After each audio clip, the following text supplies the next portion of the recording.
Gidakop sa kapulisan sa Dumanhog ang usa ka babaye nga gingong hubog og nagmaoy bisan pa sa pagbadlong sa mga pulis. Ang suspitsado gila nga si Madeline Rubin, 42 anyos, dunay live-in partner, nagtrabaho isip house helper og residente sa barangay Bituon, Dumanhog, Cebu. Matod pa sa report sa Dumanhog Police Station, ang insidente nahitabo kini alauna 34 sa nilabayng hapon.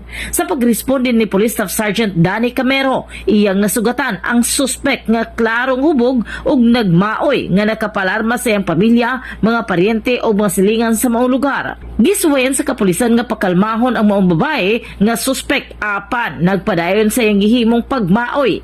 Tungod nini napugos ang kapulisan sa pagdakop kaniya o gidala sa istasyon alang sa pagpasaka og kaso nga paglapas sa Article 155 sa Revised Penal Code kung alarms and scandals.